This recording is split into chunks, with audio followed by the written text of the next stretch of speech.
How do you reach new users and new customers in an increasingly noisy ad-filled world? One way is to be on the device when they get it. That's proved impressively profitable in recent Singular ROI indices. And now InMobi is launching its own service in the space, InMobi Telco. Here to chat about it is InMobi CEO Abhay Singhal. Welcome. Hi, John. How are you doing? I'm doing well. I'm doing better now that I'm talking with you because we usually have fun. Hope all is well. What is InMobi Telco? InMobi Telco is a fantastic new initiative by us. You know a bit about InMobi history for the last 14 years.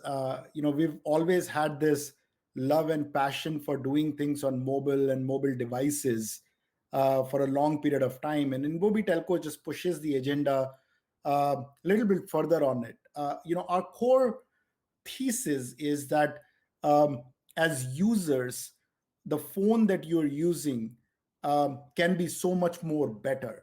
The real Mhm. estate on the phone can be so much more better, and you don't necessarily need to go within the apps or the super apps alone to get the experience that one is looking for. So we've been working with various different telco partners and OEMs across the world to redefine how user experience on the phone may look like, how they can access the content, how they can access the news and the sports and the influencer content and the commerce, and hopefully in the process generate the media assets for those telcos that they can effectively monetize. Um, Right. as you and I have seen in the world, telcos have always had this ambition to create large media business, but they've found it incredibly hard to Yes. create them. So there is definitely a business side to this whole proposition, but it is a very expensive B2B2C vision where we want to directly talk to the consumers via the telcos and the OEMs using the infrastructure that they have already created so far. So let's say I get a phone and your solution is on there. What's that feel like? What's that look like from unboxing to using it day to day? Oh, interesting. So let me take you through multiple different propositions. The first and the foremost propositions that we've done is what we call as glance. Glance is taking over the lock screen of your device and converting the lock screen into the biggest live platform in the world, where live content is getting broadcast, live TV, live shows, live commerce, live entertainment, live interviews. Imagine you're in my conversation, John, is also getting live broadcasted on the lock screen of the right audience. So that's one experience that we've created. The other experience that we've created is within the device. So your home screen, how can the folders on the home screen look like, which enrich the experience of shopping for the consumers? How can your -1 and +2 screens look like, which deliver a composite experience to a user where they can play live games, or they can engage in live shopping, or just plain simple live weather and live news that they can be getting? So our our aim here is to be able to take different surfaces that exist on the device and convert those surfaces into meaningful real estate that can talk to consumers in a way it needs to be talked to. Today, those real estates are used for static content. Today, your Mhm. lock screen is used for display of notification, maybe the clock, maybe something else. Your home screen is nothing but just collection of all the icons, um, Yes. and it's just a storage, and that feels so yesterday to us as we look at it.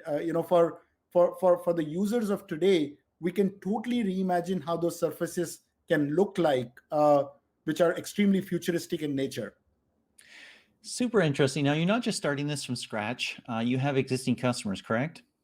Oh yes, we've been at it for a while. In fact, what we are announcing with InMobi Telco is very recently, where we're working with large telecom carriers.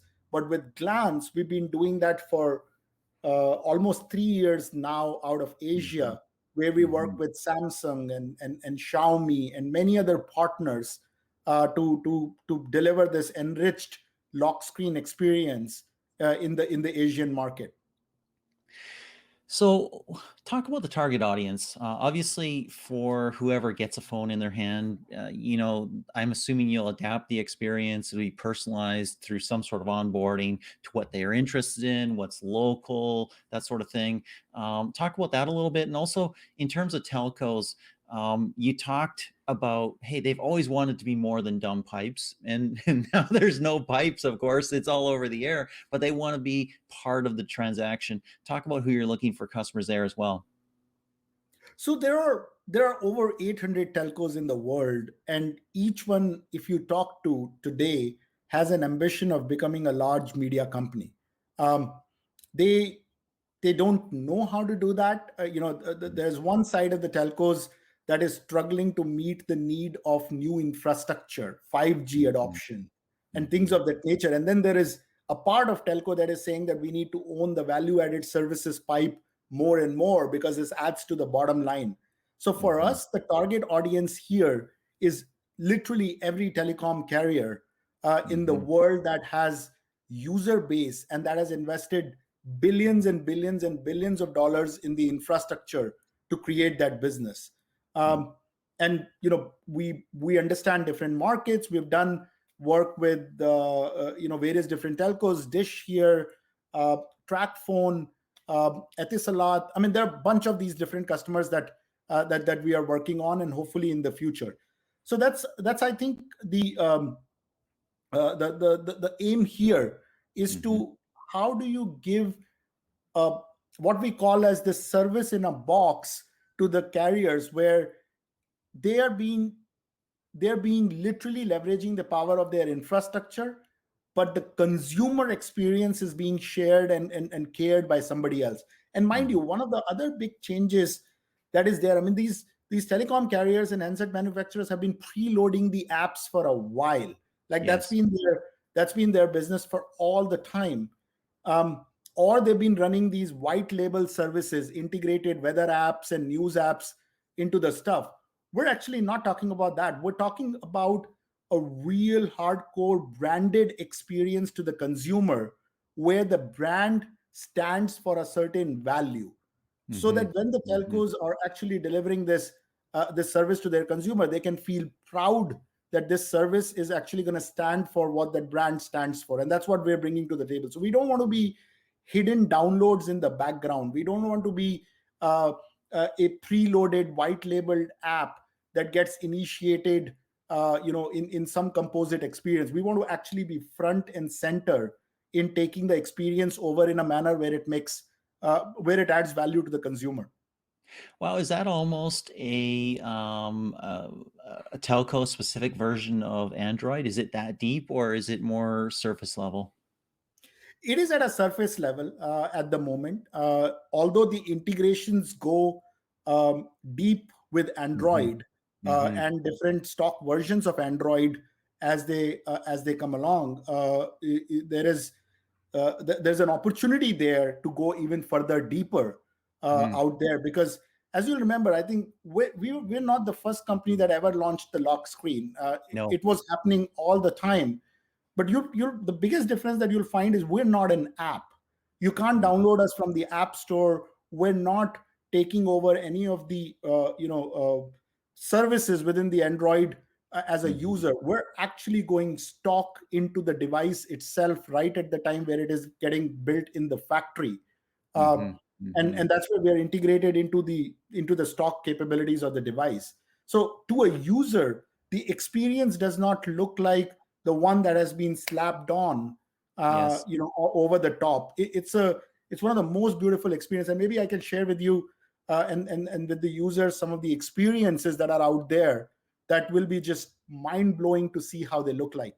Let's talk about this in terms of the whole of InMobi and what you're doing and how this fits into this new reality of consolidation and first party data that we've been in, the content fortress era. last time we chatted, IDFA was really just in the early stages of going away. iOS 14.5 hadn't launched yet, but we knew it was coming soon. Now it's come, and we see so much consolidation in the industry. We see gaming companies buying gaming companies, buying measurement companies. We see all kinds of different kinds of consolidation. How does this fit in, and how does this launch make InMobi better adapted to this new reality? Look, the data and the data rights and data usage has always been a interesting area of innovation across the Yeah. world. I mean, last time when we were talking about the IDFA related change, we were all extremely nervous about what's going to happen in the ecosystem. And I was talking to a couple of people just earlier this week, and like, how did this happen? It came and it went away, and the world is still the same. Nothing. It seems like nothing changed in the world over a year, although a lot has changed underneath. But I think the industry has become much better than what it was with all of these changes. So our perspective is that with bringing these direct to consumer experiences, with bringing these um, integrated composite advertising platforms that InMobi is very well known for, we are hopeful of being able to stitch the user journey in an end-to-end manner, in an extremely privacy compliant way. Because for us, we are an enterprise first organization. As you'll see, John, there's a big difference between the companies that have bought the other apps and then they are Mhm. trying to create that strategy. But for us, our strategy has always been enterprise first. We're Mhm. definitely working with our telco partners, our handset manufacturer partners, and making them better in terms of their consumer experiences. So any story where InMobi uh, data and identity and content comes together, that includes our enterprise partners front and center into that strategy. So Mhm. I don't have anything specific to share at this point in time, other than to say that it is a very, very interesting space, and my view is that a lot more is going to change in that over the next 2 to 3 years than what we have seen in the last 1 to 2 years. Well, it is interesting, and I mean, we've seen with the IDFA that yes, the world does go on, right? Marketers still market, apps are still there. We did see a shift in spending to Android as people thought, hey, you know what, it's more measurable. And then we saw others say, hey, there's a sale on installs and new users on iOS. I'm spending there, and so they're back and forth, and there's new ways of measurement. So it all kind of does work out. It is interesting to see how you're going to develop as you go forward, because uh, we've seen the history of onboard apps on PC, and you've basically answered that already. You're not pasting a few apps. You're not pasting a few icons on the screen. You're not dumping a folder on the screen and hoping somebody opens that and maybe they never do. You're creating an entire experience. It'd be interesting to see how that develops. Will that develop into a carrier specific version of Android, or will that stay as sort of a skin? Look, I don't know. I can't predict that. How the telcos and the Android are going to play in this ecosystem, because Hmm. it's a very integrated and a symbiotic relationship on how it evolves. Yep. Um, what I'm aware of at the moment is that companies like Google and Facebook have shown an immense amount of flexibility over the last few years to sort of take on the new frontiers of growth, especially in the developing markets. In fact, Android's entire premise of growth was where they allowed various different enterprises to take what was the stock version of Android Yes. and fork it and go on at that point in time. So there is a worldview in which I can actually imagine what we're saying to be true, um, but then in which way it is going to manifest and in which way these services are going to surface sort of remains to be seen. So Yep. it'll be very interesting to see, nonetheless, if it evolves in that direction, um, Excellent. because experiences are critical to both Android and the telcos. 100%. Okay, fun topic. Big news today. We're recording this on Friday, September 10th, and the Epic Apple judgment just came down. And Epic basically won, didn't get everything it wanted. And Tim Sweeney's not super happy about everything. But basically, the judge said Apple has to open up its payments ecosystem. Your take? Isn't it an epic judgment, really, as you said? It's like no, it's a fantastic story. I mean, I know that we talked about it last time when we talked. I mean, I love. I think the App Store has been the biggest wonder in the 21st century in the last 20 years. I mean, the value that app stores have created, the value that users have generated has been nothing short of miracle in the Mhm. last in the last 10-15 years. But to say that only one company can have a complete control on the entire infrastructure is too much control in my point of view. So Mhm. I'm glad. I mean, we saw the judgment that came out in Korea the other day, where Korean government has made it actually has passed a law which is going to actually become a law in a week or two when the ink comes on the paper. Although Apple has retorted back to that, saying that they're not going to still allow Epic in the App Store despite of what the law is. So it's one of those things which I think is truly good for the ecosystem, truly good for the industry, truly good for the innovation um, of new platforms. How Apple takes it and responds back to it remains to be seen, because this probably puts that what do you say, this makes the door open just a little Mhm. bit Mhm. for the future. And Yeah. we've known how it happens, all it needs is for door to a little bit open, then things can things can open for a while. So it'll be interesting to see how Apple responds to this judgment. It'll be very interesting. I mean, I think it's pretty clear. We've seen it, as you said, in Korea. We've seen it in Japan. We're seeing it in India. We're seeing it in the EU. Apple is going to have to open up the payments processing in-app purchases on iOS. It's just going to have to happen. It'll be interesting to see how that moves forward, because we might see a class of apps where their Apple payments, and maybe the commission is 20% or 15% or something like that. And then there's some apps that don't use that. And Apple may decide to have like a preferred app section or something like that that use its technology and all that other stuff. One thing I think that you would say probably a couple decades ago, maybe 3 decades ago, when we were all on desktops, didn't have mobile, didn't have the App Store, and we could get our software wherever we wanted, from whoever we wanted, whatever price we were able to get it at. If we saw a future in which one company controlled all the payments and software distribution on a platform, we'd probably create Apple's 1984 commercial ourselves, wouldn't we? No, And absolutely. I throw the mean, sledgehammer at it. yeah, and look at it. Imagine this world. Like, can you imagine that today you are in a Chrome browser or a Safari browser, and you're buying goods from Amazon, and you're buying goods from Macy's and Nordstrom, and you're only allowed to use the payment services that are offered by Google? Like, how awkward it sounds. And you know that Google at that point in time is also going to charge 30%. Like, it just looks so awkward. Yes. Then why it is not the case, why it is not same for the App Store? I Yeah. understand that it's your ecosystem, it's your world, but browser is not different than App Store in that way. No. So and if we can't take it in one platform, then why should we take that in the other platform as a consumer? Is a question that I'm sure judge would have pondered before passing this judgment. Otherwise, I mean, Yeah. it was a pretty favorable judgment to Apple. I mean, they won on 9 out of 10, uh, Yes. but only one. So I think it's a very thoughtful judgment, as far as I see the judgment. I have been reading through the entire judgment, which is hundreds of pages in PDF. I'm on page 85 of 185, actually, because I'm abstracting the best bits for a Forbes column right now.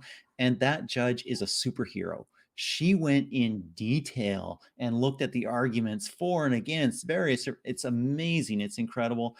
Anyways, very intelligent commentary. Thank you so much for your time. Very cool new product you're releasing, and looking forward to checking it out. Thank you very much, John. Thank you for your time. And look, it's an interesting industry that we are part of. So I won't, replace it with any other thing. There's always an interesting stuff, and there's always an interesting stuff to do. So thank you very much for your time. And